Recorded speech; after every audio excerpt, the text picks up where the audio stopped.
World Bank support. Since 2000, the World Bank has invested approximately $2 billion in India's education.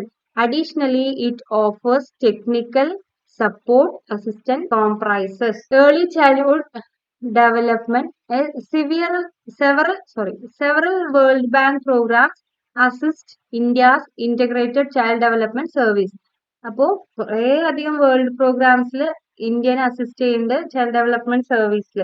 The World Bank is also conducting research to improve service delivery through micro-planning and to identify synergies among diverse child-focused social programs. അതുപോലെ തന്നെ world ബാങ്കും എന്ത് ചെയ്യുന്നുണ്ട്, കുറെ research നടത്തുന്നുണ്ട്. എന്തിനാ വെച്ചാൽ എങ്ങനെയാ വെച്ചാൽ മൈക്രോ പ്ലാനിങ്ങിലൂടെയും എന്തിനു വേണ്ടിയിട്ടാണ് ഇങ്ങനെ ചെയ്യുന്നത് വെച്ചാൽ diverse child focused special programs identify synergies ഒക്കെ ഐഡന്റിഫൈ ചെയ്യാൻ വേണ്ടി. Since 2003, the bank has collaborated with central and state governments. 2003 മുതൽ ഈ വേൾഡ് ബാങ്ക് സെൻട്രൽ ഗവൺമെന്റുമായിട്ടും സ്റ്റേറ്റ് ഗവൺമെന്റുമായിട്ടൊക്കെ കൊളാബറേറ്റ് ചെയ്ത് വരുന്നുണ്ട്. To assist the Sarva Shiksha Abhiyan initiative. എന്തിനാന്ന് വെച്ചാൽ നമ്മുടെ സർവശിക്ഷ അഭിയാൻ ഇതിന് വേണ്ടിയിട്ട് അസിസ്റ്റ് ചെയ്യുന്നത് വേൾഡ് ബാങ്ക് ആണ്. In phase 1 2003 to 2007 the bank contributed $500 million to expand facilities and enhance infrastructure. അതായത് 2003-2007 ഫേസിൽ ബാങ്ക് $500 million ആണ് കോൺട്രിബ്യൂട്ട് ചെയ്തത്. എന്തിനാ വെച്ചാൽ ഫെസിലിറ്റീസ് എക്സ്പാൻഡ് ചെയ്യാൻ വേണ്ടിയിട്ട്, നല്ല ഇൻഫ്രാസ്ട്രക്ചർ ഒക്കെ എഡ്യൂക്കേഷനിൽ ഉണ്ടാവാൻ വേണ്ടിയിട്ട്. അങ്ങനെ ഉണ്ടെങ്കിൽ എന്താവുള്ളൂ, enrol children in school. In phase 2 2007 to 2012 ഇതിൽ the bank will contribute a total of $1.35 billion to boost access to upper primary education. പിന്നെ അവര് ഫസ്റ്റ് ഫേസിൽ ഇൻഫ്രാസ്ട്രക്ചറും ഫെസിലിറ്റീസ് ഒക്കെ ആയിരുന്നു അവര് എൻഹാൻസ് ചെയ്തിരുന്നത്. രണ്ടാമത്തെ ഫേസിൽ $1.35 billion ഇൻവെസ്റ്റ് ചെയ്തത് എന്തിനാന്ന് വെച്ചാൽ അപ്പർ പ്രൈമറി എഡ്യൂക്കേഷനെ ബൂസ്റ്റ് ചെയ്യാൻ വേണ്ടിയിട്ടും increase retention of all students through completion of elementary school. അതായത് എല്ലാ കുട്ടികളും എലിമെന്ററി സ്കൂൾ സക്സസ്ഫുള്ളി കംപ്ലീറ്റഡ് ആയി എന്നുള്ള, അതായത് 8th ഗ്രേഡ് വരെ എല്ലാവരും കംപ്ലീറ്റഡ് ആണ് എന്നുള്ള അങ്ങനെ കൊണ്ടുവരാൻ വേണ്ടിയിട്ടും ഇവര് ഇൻവെസ്റ്റ് ചെയ്യുന്നത്. അടുത്തത് secondary എഡ്യൂക്കേഷനിൽ The World Bank is planning an estimated $500 million in support for Rashtriya Madhyamik Shiksha Abhiyan. Okay, the new centrally supported scheme for secondary education in India. അടുത്തത് അവര് സെക്കൻഡറി എഡ്യൂക്കേഷനിലാണ് പിന്നെ ഇൻവെസ്റ്റ് ചെയ്തിട്ടുള്ളത്. അതിൽ this is largely based on 2009 publication of analytical work on secondary education that focused on strategies to increase access, equity, management and quality. അങ്ങനെ higher secondary എഡ്യൂക്കേഷനും വിജയകരമാക്കാൻ വേണ്ടിയിട്ട് 2009 publish ചെയ്ത analytical work on secondary education, അതിൽ എന്തിനെ focus ചെയ്ത strategies എന്ന് പറഞ്ഞാൽ access increase ചെയ്യാൻ വേണ്ടിയിട്ടും ഈക്വിറ്റി മാനേജ്മെന്റും ക്വാളിറ്റിയിലും. അടുത്തത് vocational instruction and preparation. Based on a review of vocational education and training in India, the World Bank is funding $280 million program to improve this sector. അപ്പോൾ ഈ ഇന്ത്യയിൽ നിന്ന് കിട്ടുന്ന റിവ്യൂ അനുസരിച്ച് വേൾഡ് ബാങ്ക് $250 million ആണ് funding നടത്തിയിട്ടുള്ളത്. എന്തിനു വേണ്ടിയിട്ട്? വൊക്കേഷണൽ ഇൻസ്റ്റിറ്റ്യൂഷനും അതിന്റെ വളർച്ചയ്ക്കും വേണ്ടിയിട്ട്. It would transform 400 industrial training institute to excellence centres. അങ്ങനെ അത് പ്രകാരം 400 ട്രെയിനിങ് ഇൻസ്റ്റിറ്റ്യൂട്ടിനെ എക്സലൻസ് സെന്റർ ആക്കി മാറ്റാനാണ് തീരുമാനം.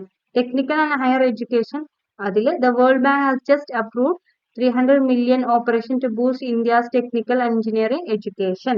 This will support major improvements in over 130 competitively selected engineering colleges from around the nation in order to enhance the quality of education and meet the needs of rapidly expanding economy. അടുത്തത് അവര് ടെക്നിക്കലും engineer എഡ്യൂക്കേഷനിലാണ് അവര് approve ചെയ്തിട്ടുള്ളത് cash. ഇത് support ചെയ്യുന്ന നമ്മളെ ഇന്ത്യയിൽ മൊത്തമുള്ള 130 engineering കോളേജസിനെയാണ് പിന്നെ ഇംപ്രൂവ്മെന്റിൽ അവര് സെലക്ട് ചെയ്തിട്ടുള്ളത്. അത് കാരണം എന്താണെന്ന് വെച്ചാൽ ക്വാളിറ്റി ഓഫ് എഡ്യൂക്കേഷനും ഇന്ത്യന്റെ എക്കോണമി എക്സ്പാൻഡ് ആവും. UNFPA, the United Nations Fund for Population Activities, അതാണ് UNFPA, is an United Nations agency It has been operating as a finance agency to reduce the population growth of the world's most populous nation using appropriate population education method. അപ്പോൾ ഇത് operate ചെയ്യുന്ന എന്താണ് ഒരു finance agency ആയിട്ടാണ് work ചെയ്യുന്നത്. അതെന്താ വെച്ചാൽ population growth reduce ചെയ്തിട്ട് അതിനെ എഡ്യൂക്കേഷണൽ മെത്തേഡ്സിൽ എന്തിനാ appropriate population in educational method, അതായത് എഡ്യൂക്കേഷൻ എല്ലാവർക്കും കിട്ടുക, അതിപ്പോ അധികം ആളുകളും എഡ്യൂക്കേറ്റഡ് ആയിരിക്കുക എന്നുള്ള ഒരു level. Okay, the principle of health and family welfare are incorporated into national population education programme. Health and family welfare ഇതില് ബൗണ്ട് ചെയ്തിട്ടുള്ള ഒരു കാര്യമാണ്. Which was develop in the country with the aid of UNFPA and UNESCO. നമ്മുടെ നാട്ടില് ഇത് രണ്ടും UNFPAന്റെ യുനെസ്കോന്റെയും aid ആയിട്ടാണ് നടന്നുകൊണ്ടിരിക്കുന്നത്. UNFPA has contributed to family planning programmes in India. അങ്ങനെ UNFPA ആണ് ഇന്ത്യയിൽ ഫാമിലി പ്ലാനിംഗ് പ്രോഗ്രാമിൽ കോൺട്രിബ്യൂട്ട് ചെയ്തിട്ടുള്ളത്. 1972 the population program has expanded to 8 programs. 1972 ശേഷം പോപ്പുലേഷൻ പ്രോഗ്രാം എത്രയായി 8 പ്രോഗ്രാംസ് ആയിട്ട് എക്സ്പാൻഡ് ആയിട്ടുണ്ട്. UNFPA has provided financial support for specific government initiatives. അവര് ഫിനാൻഷ്യൽ സപ്പോർട്ടും കൊടുക്കുന്നുണ്ട്, such as promoting maternal and child health. Child ഹെൽത്തും മെറ്റേണൽ ഹെൽത്തും പ്രൊമോട്ട് ചെയ്യാൻ വേണ്ടിയിട്ട് അവർ ഫിനാൻഷ്യൽ സപ്പോർട്ടും വരെ ഗവൺമെന്റിന് കൊടുക്കുന്നുണ്ട്. In several states of our country, working women's forum have been founded to aid and educate disadvantaged women.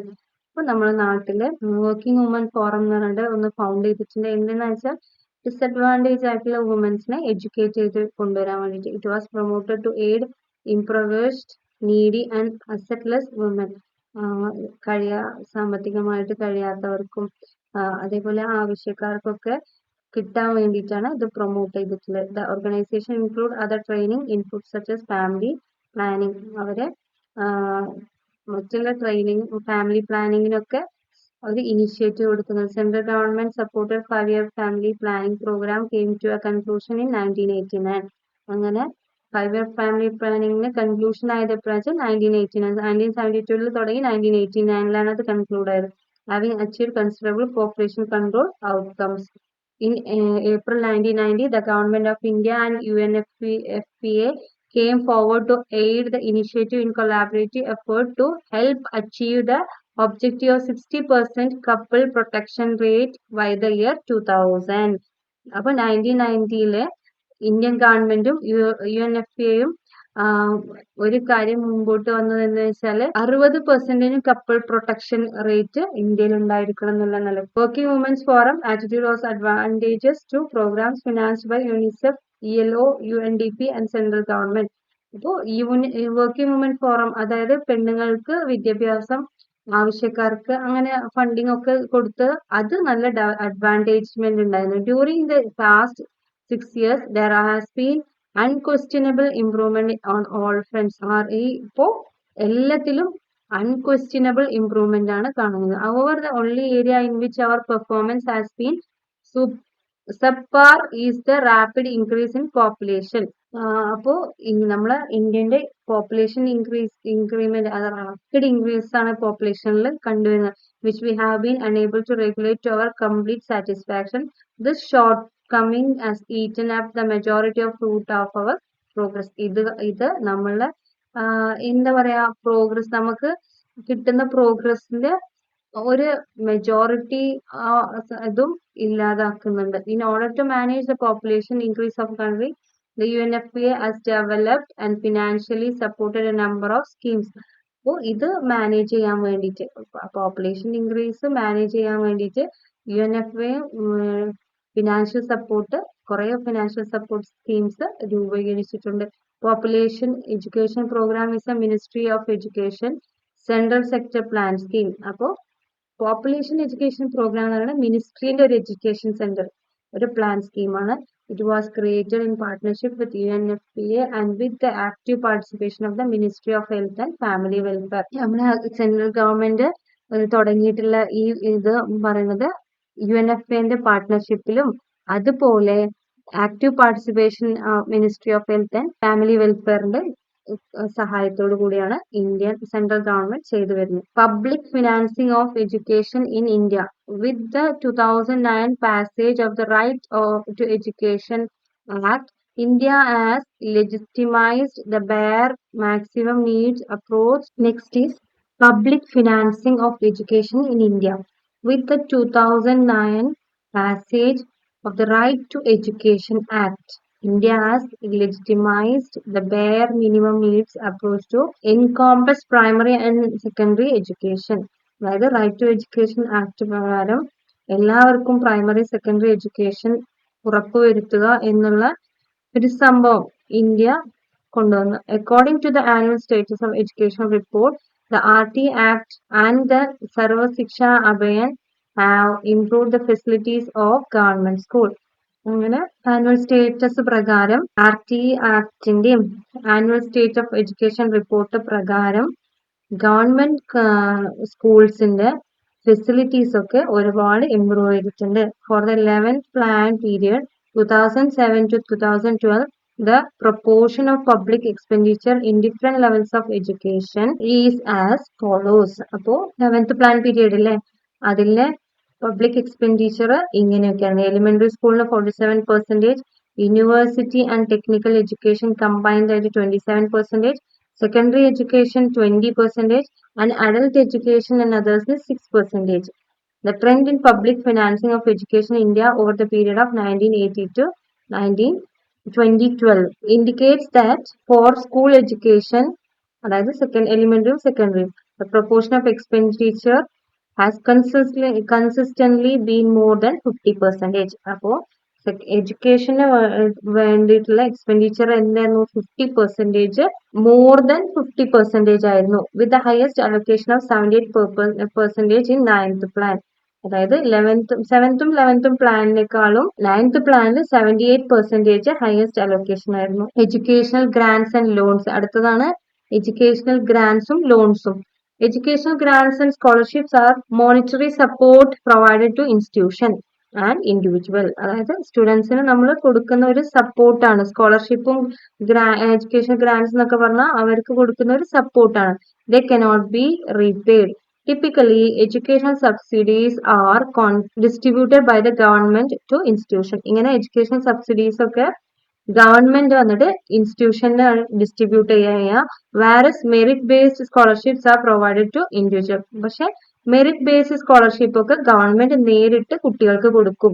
Examples of grants in India's education sector include mid day meal. അപ്പോൾ ഇതിൽ ഏതൊക്കെയാണ് എഡ്യൂക്കേഷൻ ഗ്രാന്റ്സിൽ ഉൾപ്പെടുന്ന കാര്യങ്ങൾ എന്തൊക്കെയാണെന്ന് വെച്ചാൽ mid day meal scheme for infrastructure development of private aided and unaided minority institute. അപ്പോൾ infrastructure ഡെവലപ്മെന്റിന് വേണ്ടി പ്രൈവറ്റ് എയ്ഡഡ് സ്കൂളിനും അൺഎയ്ഡഡ് സ്കൂളിനും ഒക്കെ. ഗ്രാന്റ്സ് അണ്ടർ രാഷ്ട്രീയ മാധ്യമിക് ശിക്ഷാ അഭിയാൻ ഫോർ സെക്കൻഡറി എഡ്യൂക്കേഷൻ. അപ്പോൾ സെക്കൻഡറി എഡ്യൂക്കേഷന് വേണ്ടിയിട്ട് ഫണ്ട് കൊടുക്കാറുണ്ട്.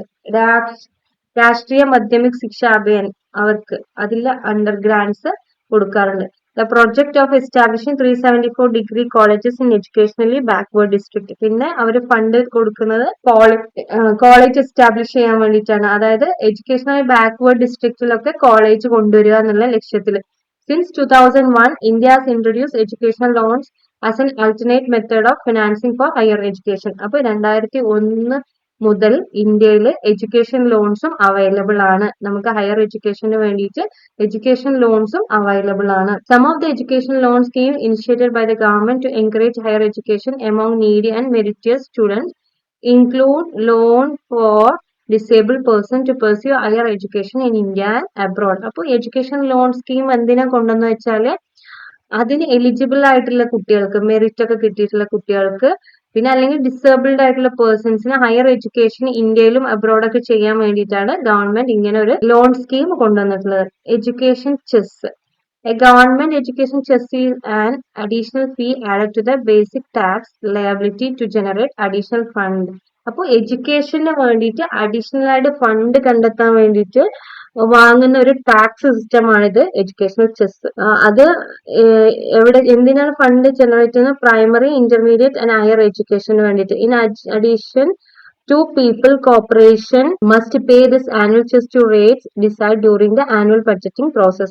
അപ്പൊ ആനുവൽ ബഡ്ജറ്റിംഗിന്റെ ടൈമിൽ ഡിസൈഡ് ചെയ്തിട്ടുള്ള റേറ്റ് ഇവര് തിരിച്ചടക്കേണ്ടതാണ്. This funding is utilised by the government to enhance the existing educational infrastructure and expands access to quality education throughout the nation. അപ്പൊ ഈ ഫണ്ട് എന്തിനാണ് ഇവർ യൂട്ടിലൈസ് ചെയ്യുന്നത് വെച്ചാൽ എഡ്യൂക്കേഷൻ ഇൻഫ്രാസ്ട്രക്ചർ ഡെവലപ്പ് ചെയ്യാൻ വേണ്ടിയിട്ടും അല്ലെങ്കിൽ ക്വാളിറ്റി എഡ്യൂക്കേഷൻ നമ്മൾ രാഷ്ട്രമെമ്പാടും നല്ല ക്വാളിറ്റി എഡ്യൂക്കേഷൻ പ്രൊവൈഡ് ചെയ്യാൻ വേണ്ടിയിട്ടാണ് ഈ ഫണ്ട് ഇവർ യൂസ് ചെയ്യുന്നത്.